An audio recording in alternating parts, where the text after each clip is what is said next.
Did you know that the total projected lifetime healthcare costs, excluding long-term care, for the average 65-year-old couple retiring this year is expected to be $315,000 in today's dollars? This figure highlights how important it is for us to guide you through the potential healthcare expenses in retirement.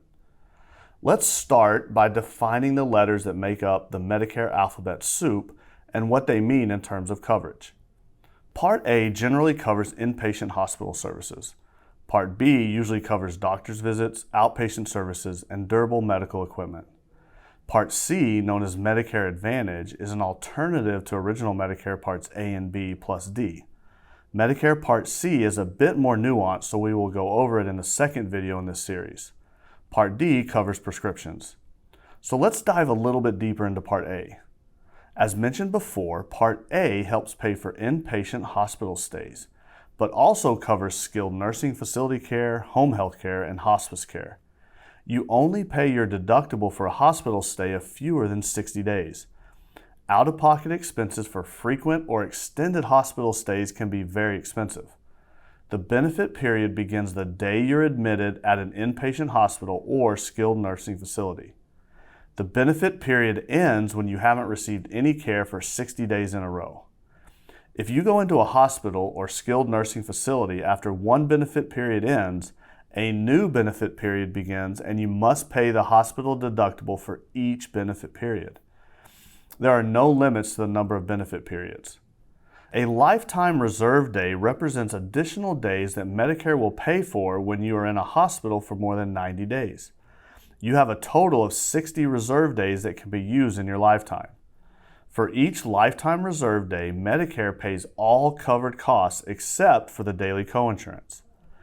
Part B covers more of the traditional medical costs, such as a doctor visit, outpatient services, medical equipment, preventative care, and lab work. Most enrollees will pay $174.70 per month, which is deducted from your Social Security benefits if you're collecting. In 2024, you pay $240 for your Part B deductible.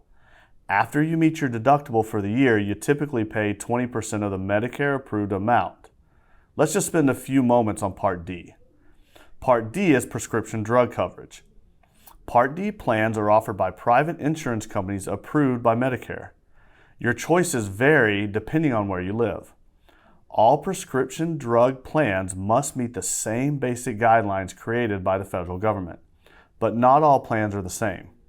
The premium amount for Part D varies by plan. The Social Security Administration uses income reported on your IRS tax return from 2 years prior to determine if you owe an income-related monthly adjusted amount, or IRMAA, for Medicare Part B and D. Income higher than $103,000 for single filers or $206,000 for joint married filers will pay higher than the $174.70 per month.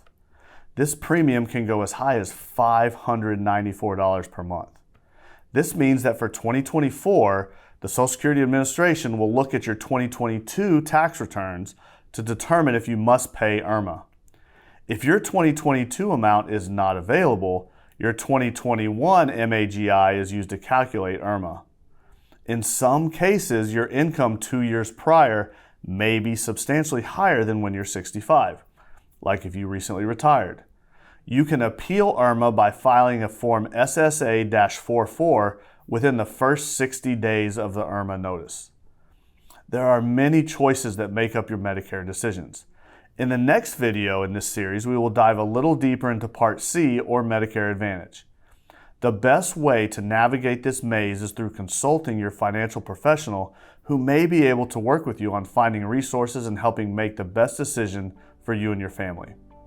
If you have any more questions, you can email us at education@thenoblegroup.com, give us a call, or visit our website at thenoblegroup.com.